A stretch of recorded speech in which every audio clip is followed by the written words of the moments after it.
Hey there, welcome to Manhood Explained. My name is Kamil. Today is 22nd of February 2022. Welcome to video number 316. Literally for the last few months, for some apparent reason, I've been meeting and talking with people who are or struggling with their relationships or they're already divorced.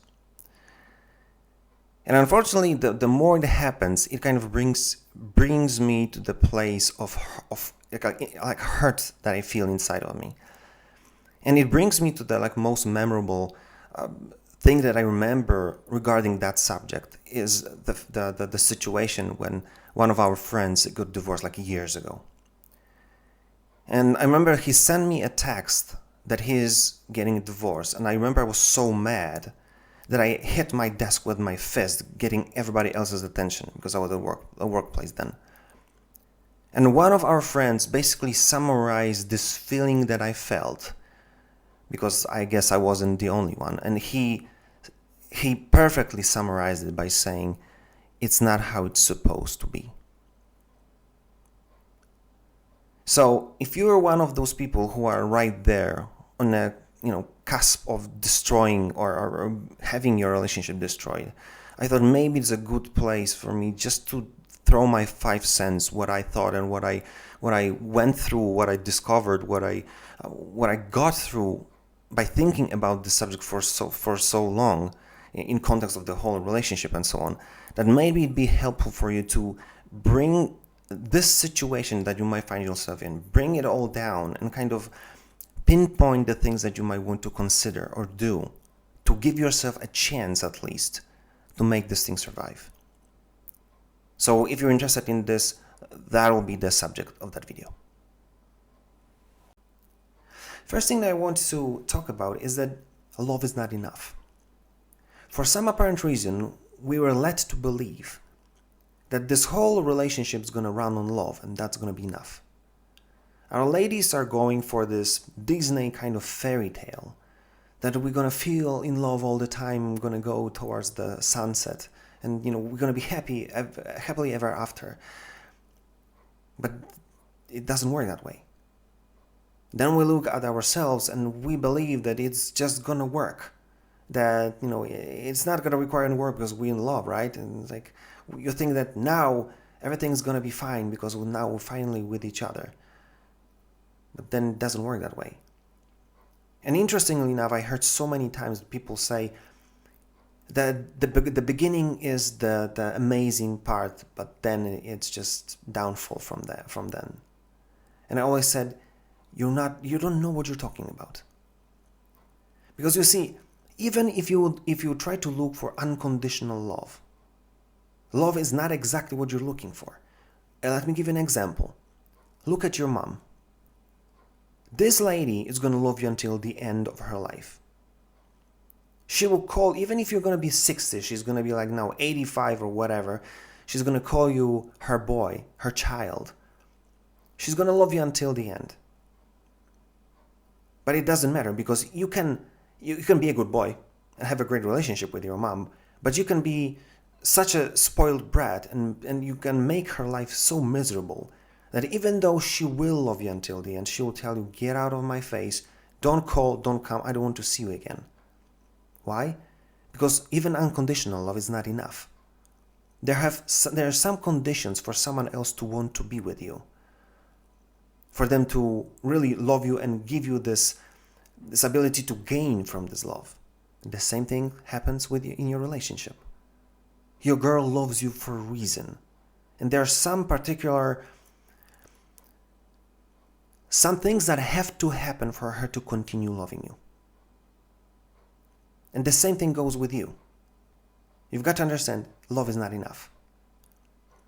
And so if you want to look at it from a common sense perspective, the best thing that you can do is basically ask, so what is the thing that she wants from me? And there are a few levels of this thing. First of all, you need to understand that there are these things that she wants. The same thing with you.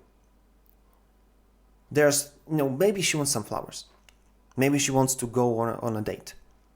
If you're doing this, awesome. And that's the whole point. But then you'll say, but yeah, exactly. But it was happening at the beginning, and then it's not so colorful anymore. Because you see, that's when the true love comes in.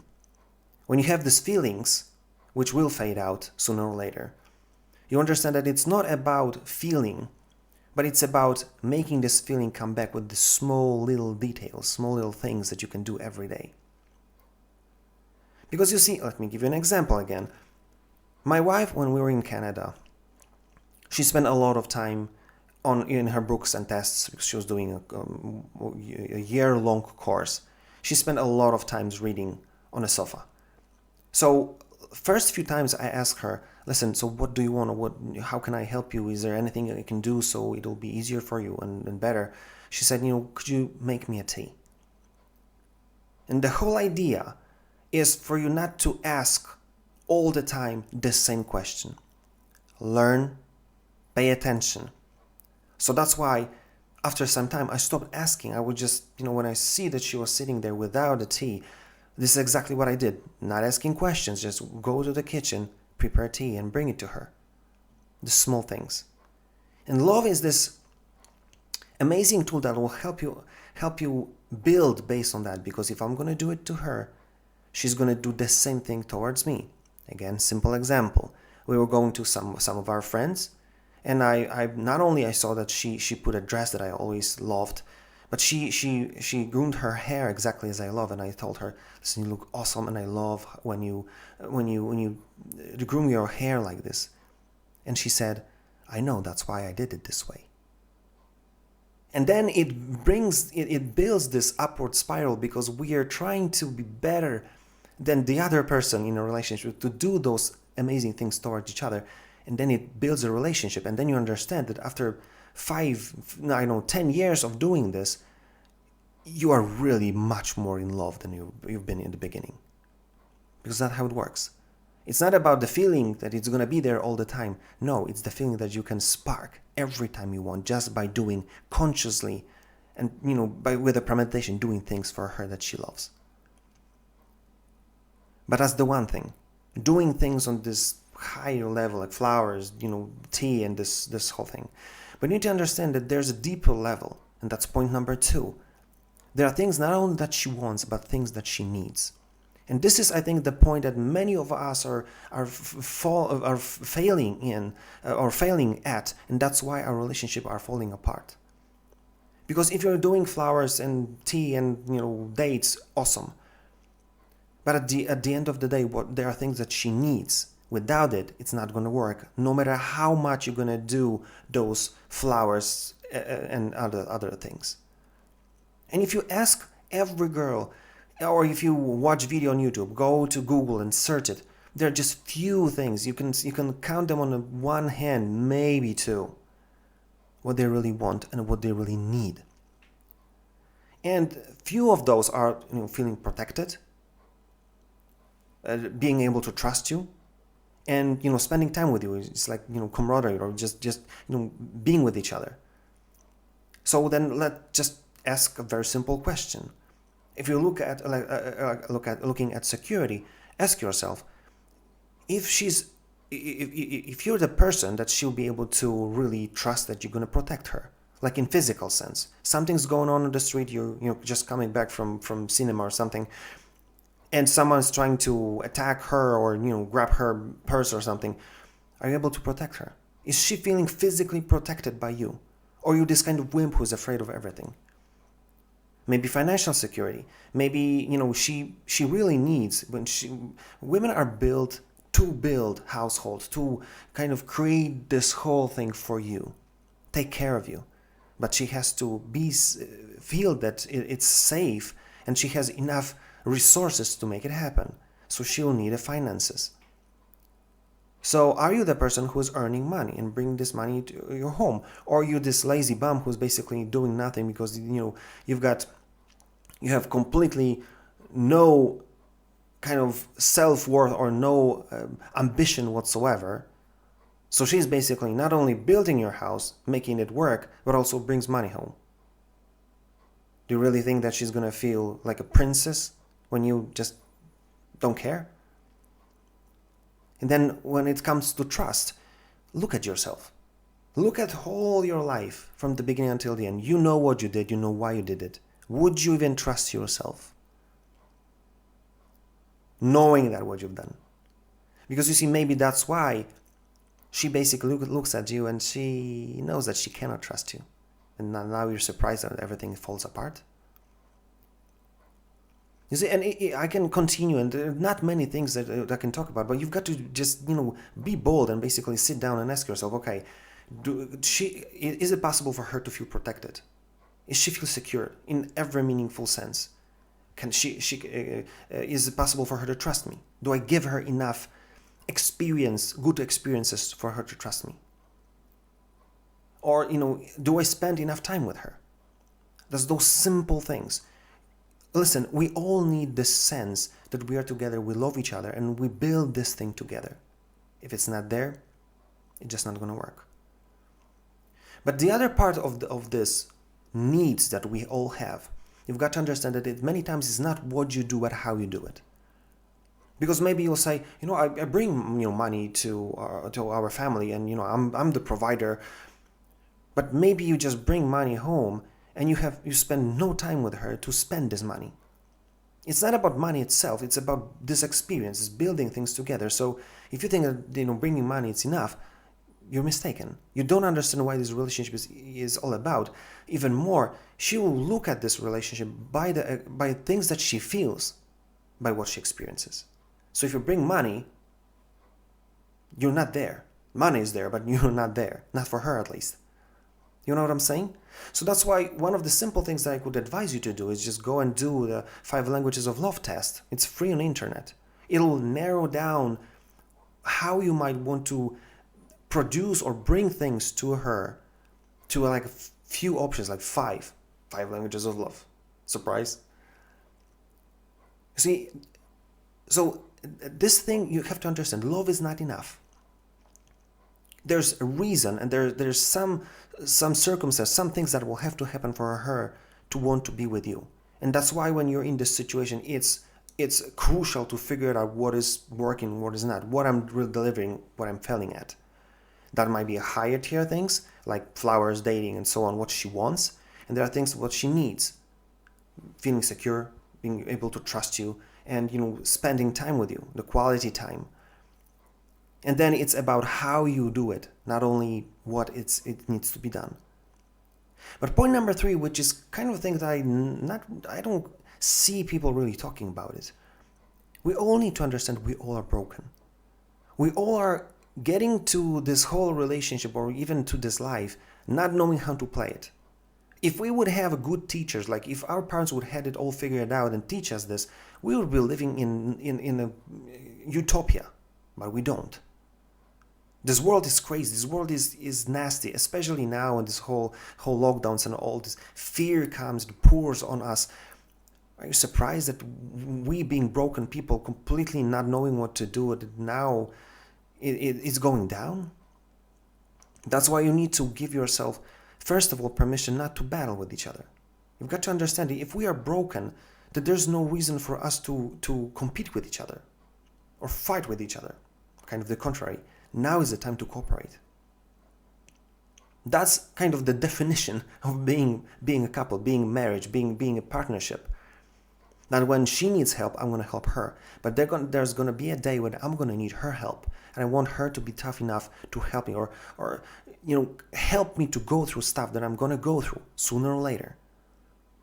Don't fight with each other, especially now when your relationship is falling apart. Don't allow yourself to fight. Second thing, give yourself a margin of error. Understanding that we're all broken, and maybe you're 40 like I am, and you might deal with things that happened when you're 15 or 5. You might not be even aware that you're dealing with stuff from your deep past. You need to figure it out. That's why you need an environment to be able to deal with this, not fighting but cooperating. And you'll need this margin of error to give yourselves space to deal with this stuff. Being able to understand that we can trust each other. So we don't have to be perfect all the time, because we will never be. To be patient with each other.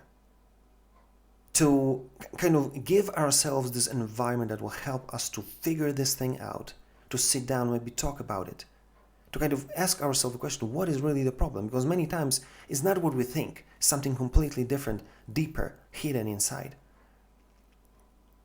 And then at the end of the day, I want you, especially now when you see that your relationship is falling, I want you to sit down, look at your girl, and understand that under this pile of negative experiences, the arguments, constant problems, especially lately, there's a girl that you fall in love with. She's there. You just need to help her to dig out of this pile of negativity that you allowed yourself to build. And trust me, if you look close enough, you will see those sparks of especially when you can do something nice to her. Even though, you might hate each other right now, you will see her smile, you will see this small thing, you'll say, she's still there. Give yourself a chance to figure this thing out and give yourself patience and all this and things that I said about building an environment to dig yourself out of this. And you will see that there's more love and more future for both of you than you can imagine. But you need to have this common sense, this mindset that will allow you to understand that nothing is lost until you say it is. So again, understand that love is not enough. There's a reason, or there are the things that will need to happen for both of you wanting to be in this relationship. It's not going to fall from the sky. You need to understand that there are things that you want and things that you need.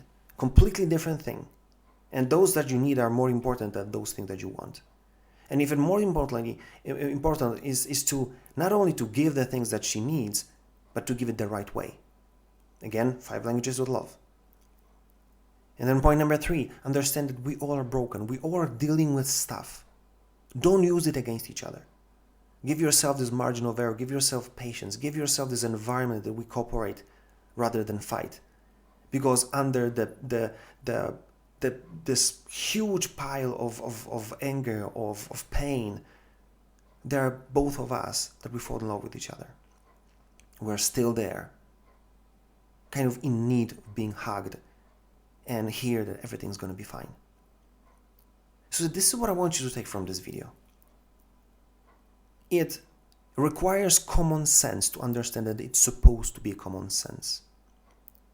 Life is easier than you think, but you need to bring this whole fantasy that we build over relationships. We need to bring it down and understand we all need something, we all want something, and that we're all broken. So we need to take care of each other to make this thing work again. So you see, don't allow yourself to think, oh, it's over. It's nothing that can be done. We are too different of each other. You're still there. Give yourself a chance and you'll see that it's worth to fight for it. So think about it and do something about it. Because see, it's so easy to destroy, but it's worth it to rebuild. If you like this video, like, share, comment. If you didn't, comment as well. Tell me what you think, what is your experience. And if there's anything you want me to talk about, just give me a shout. I'll be glad to record something for you about it. And that being said, see you in the next video.